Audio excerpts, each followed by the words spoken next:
Channel পক্ষ থেকে তোমাদেরকে স্বাগতম। আজকে আমি ষষ্ঠ শ্রেণীর বীজগণিত যে চতুর্থ অধ্যায় বীজগণিতীয় রাশি, এই রাশি সম্বন্ধে বেসিক যে ধারণা বা এই অধ্যায়ের অঙ্কগুলো করতে গেলে তোমাদের যেগুলো সাধারণ বিষয় জানতে হবে সেই বিষয়ে আজকের এই ভিডিওটি। আমি বলি যে দেখো, তোমরা যখন কোনো কিছু শিখতে যাও, যেরকম কোনো বাক্য তৈরি শিখতে যাও, তাকে আগে অক্ষর সম্বন্ধে জ্ঞান অর্জন করতে হবে। ঠিক তেমনই এই অঙ্কগুলো করার আগে তোমাকে এই অধ্যায়ের বেসিক বিষয়ে জানতে হবে। বেসিক বিষয়টা তোমাকে অঙ্কগুলোকে করতে অনেক সহায়তা করবে। আজকে এর জন্য আমি এই ভিডিওটি নিয়ে এসেছি। দেখো, এখানে বলা হয়েছে বীজগণিতীয় রাশি।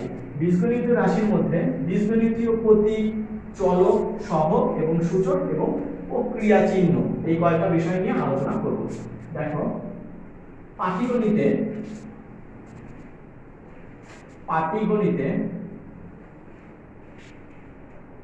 পাটিগণিতে আমরা ব্যবহার করি কি কি প্রতীক? 0, 1, 2, 3, 4, 5, 6, 7, 8 এবং 9।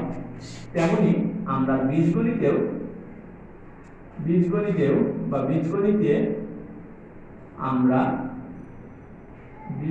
আমরা এইগুলোকে ব্যবহার করব 0, 1, 2, 3, 4, 5, 6, 7, 8 এবং 9। এইগুলোকে বলা হচ্ছে বীজগণিতগুলো হচ্ছে প্রতীক। দেখো, এখন আমরা বীজগণিতীয় প্রতীকের এইগুলোকে বলা হচ্ছে অক্ষর প্রতীক। হ্যাঁ, আরো অনেক প্রতীক ব্যবহার করা যাবে বীজগণিতে। এ, বি, সি, ডি, এইগুলোকে আমরা সাহায্যকারী প্রতীক বা অক্ষর প্রতীক বা অক্ষর রাশি বা অজানা রাশি হিসেবে দেখব। এখানে এক্স ওয়াই ও ব্যবহার করে থাকি আমরা, ডট ডট ডট, অন্যগুলা দিয়ে এক্স ওয়াই ও ব্যবহার করা থাকি। দেখো, যখন বলা হচ্ছে যে এক্স এর মান 10, এক্স এর মান 10 সমান হচ্ছে x ইকুয়াল টু 10, এইভাবে আমরা অনেকগুলোকে দেখব যে x এর মানে a এর মান 5 এরকম দেখব। একটা উদাহরণ দিয়ে দিচ্ছি। মলি আম কিনলো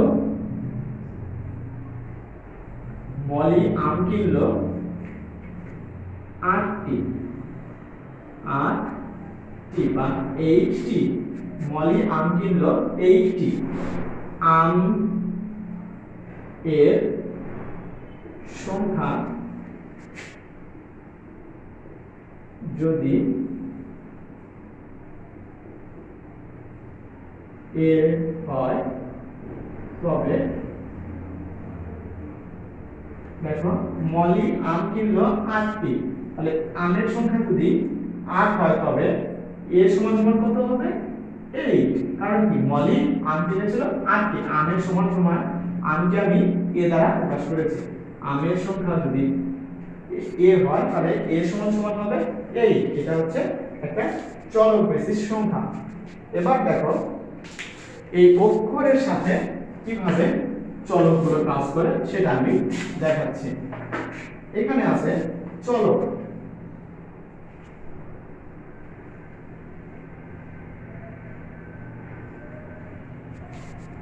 চলক হচ্ছে অক্ষর প্রতীকে x বা y বা a b c অজানা রাশি যেগুলো থাকে ক খ বাদ দিয়ে, সেইগুলোর মান বা সংখ্যা হতে পারে অজানা প্রতীক।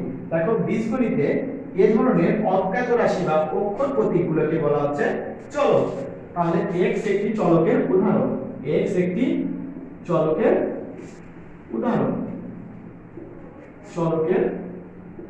উদাহরণ। তাহলে এইরকম ভাবে a b c d প্রত্যেকটাই ইংরেজি অক্ষরগুলো হচ্ছে চলকের উদাহরণ। চলকের মান কোনো নির্দিষ্ট নয়। এখানে a এর মান 16, মানে ইনফিনিটি ডট ডট 20, যে কোনোটাই হতে পারে। 1 থেকে 100 পর্যন্ত সংখ্যার কোনো শেষ নেই। এভাবে চলকের মানগুলো অজানা ভাবে হতেই পারে, মানে এইরকম থাকতেই পারে। আমরা যদি বলি যে এখানে 3x লেখা আছে বা 4y লেখা আছে, এখানে x এর মানটা অজানা, যে কোনো ভাবে হতেই পারে, 1 2 3 dot dot dot dot dot হতেই পারে। তখন কি হবে, এখানে x এর মান যদি 1 হয় তাহলে হবে 3, x এর মান যদি 2 হয় তখন হবে 6, x এর মান যদি 3 হয় তখন হবে 9, x এর মান যদি 4 হয় তাহলে 3 4 12। এইভাবে অসংখ্য, ঠিক আছে, এইভাবে আমরা মান বসায় দিতে পারি। y এর ক্ষেত্রেও এইরকম ভাবে আমরা 1 2 3 4 বসায় দিতে পারি। এইগুলোকে আমরা বলবো চলক। চলকের পরে দেখো প্রক্রিয়া চিহ্ন। আমরা প্রক্রিয়া চিহ্নগুলো দেখো। দেখো প্রক্রিয়া চিহ্ন কেমন। প্রক্রিয়া চিহ্ন বীজগণিত প্রক্রিয়া চিহ্ন ছিল, প্রক্রিয়া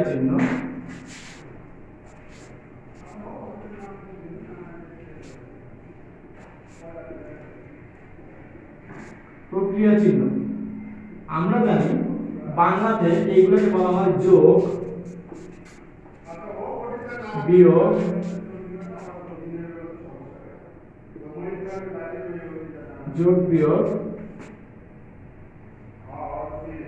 গুণ, ভাগ।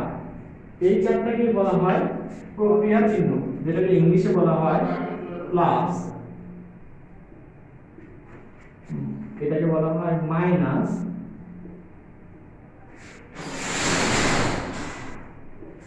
গুণকে বলা হয় বা মাল্টিপ্লিকেশন, আর ভাগকে বলা হয় ডিভিশন। দেখো সেগুলোকে বলে দিচ্ছি, প্লাস, মাইনাস, ইনটু, অথবা এটাকে এইরকম ভাবে আমরা ব্যবহার করতে পারি, এটাকে বলা হচ্ছে ডিভিশন, বা এইভাবে আমরা পার চিহ্ন ব্যবহার করতে পারি। তাহলে দেখো এখন যদি বলেন যে দুইটি চলক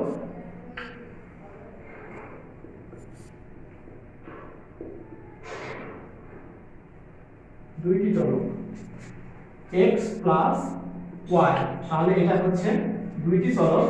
যখন x আর y দুইটি চলক হয় তাহলে এই দুইটি চলক যখন আমরা যোগ করব তাহলে x প্লাস y হবে। দুইটি চলক যখন বিয়োগ করব তখন x মাইনাস y হবে। দুইটি চলক যখন আমরা গুণ করব তখন x গুণ y, বা আমরা এটাকে এইভাবে x y লিখতে পারি।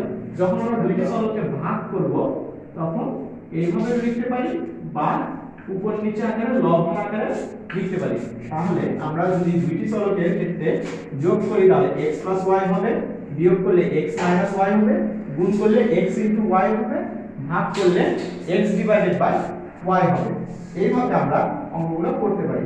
এখন দেখো যে আমরা একটি চলক দ্বারা একটি সংখ্যাকে গুণ করব, তাহলে x এর সাথে 3 গুণ করব,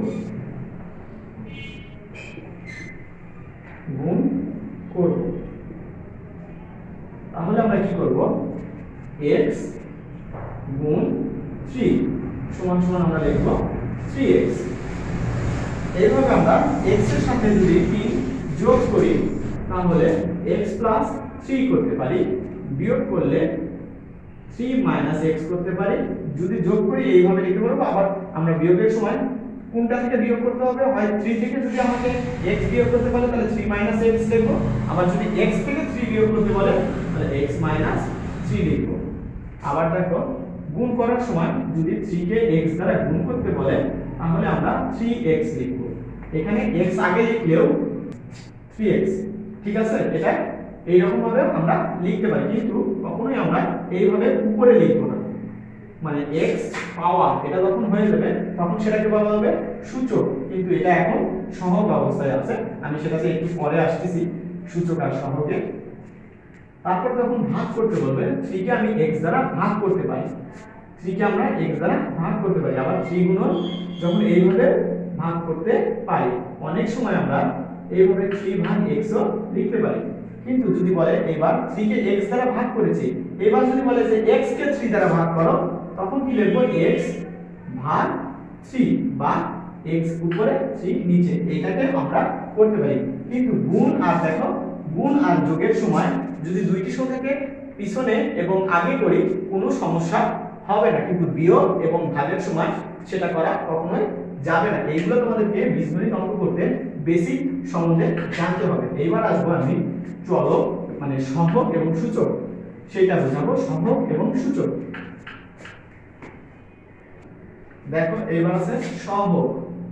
সহগ জিনিসটা বুঝো। সহগ মানে হচ্ছে সাথে থাকে। সহগ শব্দের অর্থ সাথে থাকা, মানে কোন একটা শব্দের মানে কোন একটা অক্ষরের সাথে থাকা।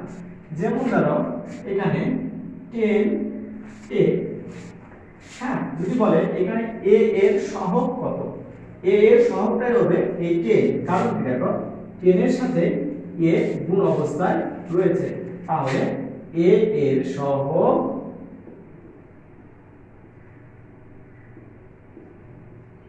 10। সহগ আবার দুই প্রকার হতে পারে, যেরকম থাকবে 8b, তাহলে b এর সহগ 8।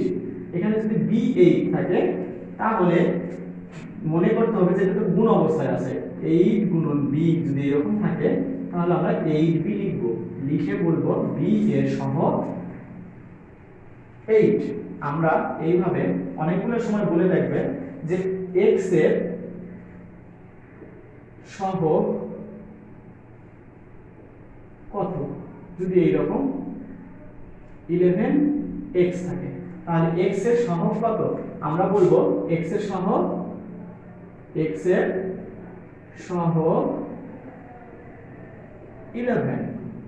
x এর সহগ 11, এটা প্লাস 11। এখন যদি বলে অনেক সময় এরকম মাইনাসও থাকতে পারে, -3c,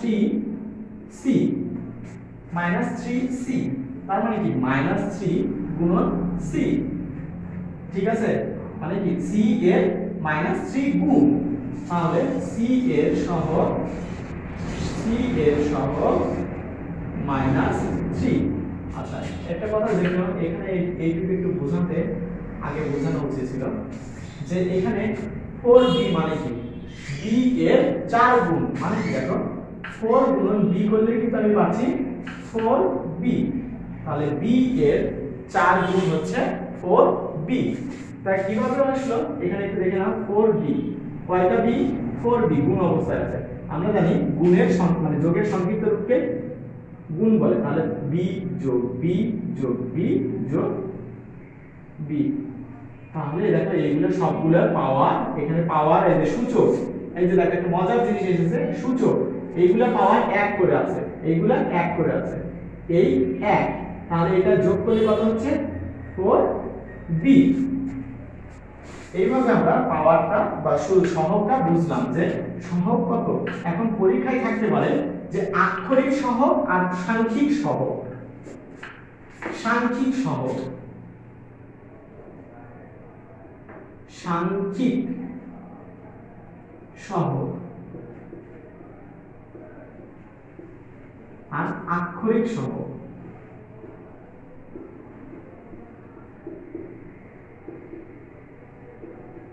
এখানে হয়তো দেওয়া আছে একটা সংখ্যা, এখানে দেওয়া আছে 10abc, 10abx, তাহলে যদি এখানে এই সংখ্যাতে যদি বলে যে x এর সাংখ্যিক সহগ কত, তাহলে শুধু আমি 10 লিখব, কারণ কি দেখো এখানে শুধু সংখ্যা চাইছে, অক্ষর ভিত্তিক কিছুই চাইনি।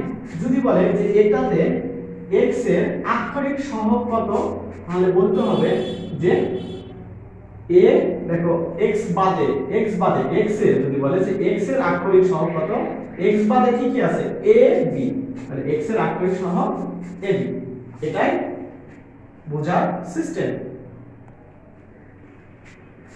দেখো এইরকম একটা যদি এটাতে একটা অঙ্ক নিয়ে দেখলাম যে এইভাবে যদি থাকে ab প্লাস 2b, এখানে a এর সহগ কত, a এর সহগ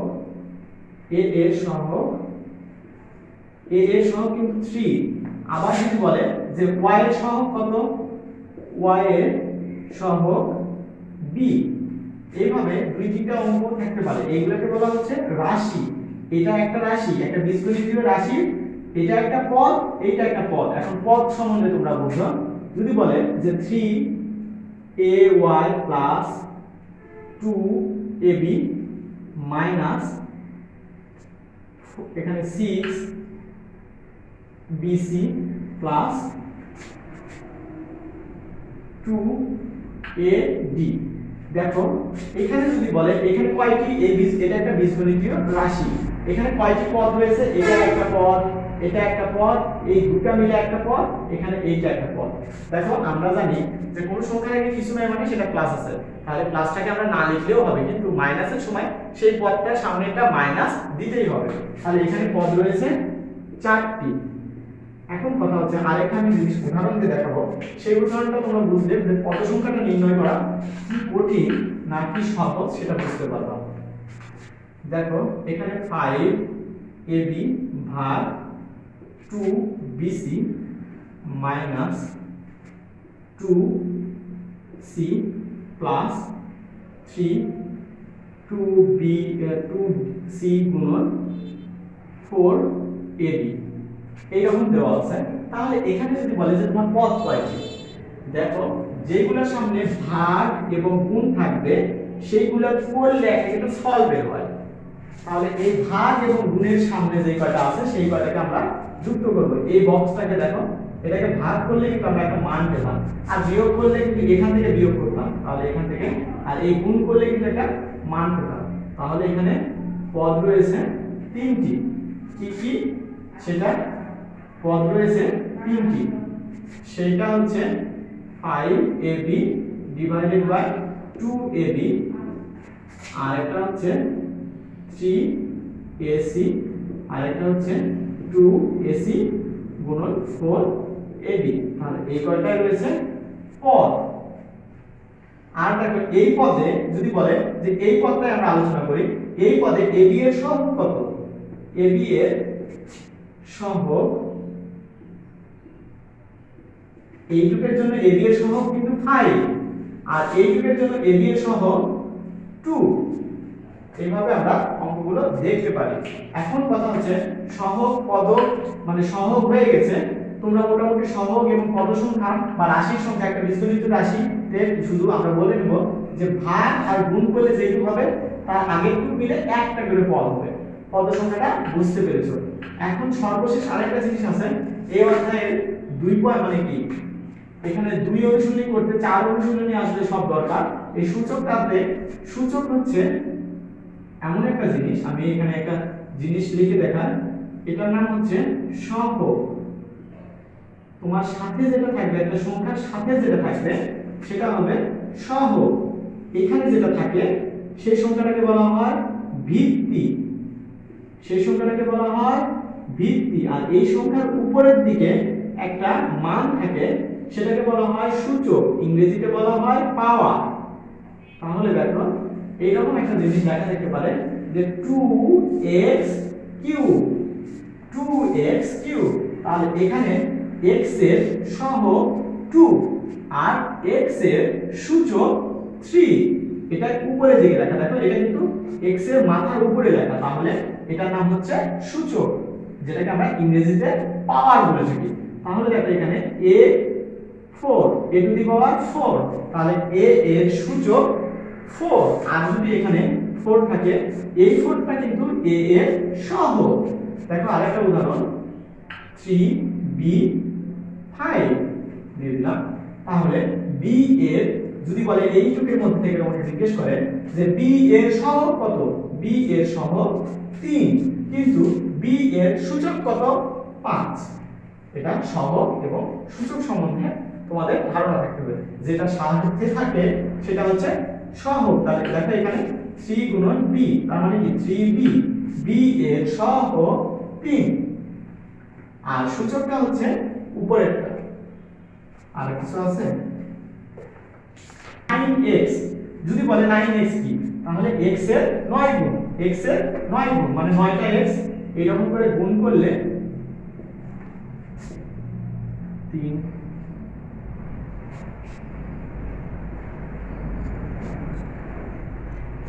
x এর 9 গুণ 3, 3 এর 6, 3 এর 9, এরকম 2b মানে কি b গুণন b, এইগুলো হচ্ছে বি এর সহগ, আর 2 গুণন বি করলে হচ্ছে 2b।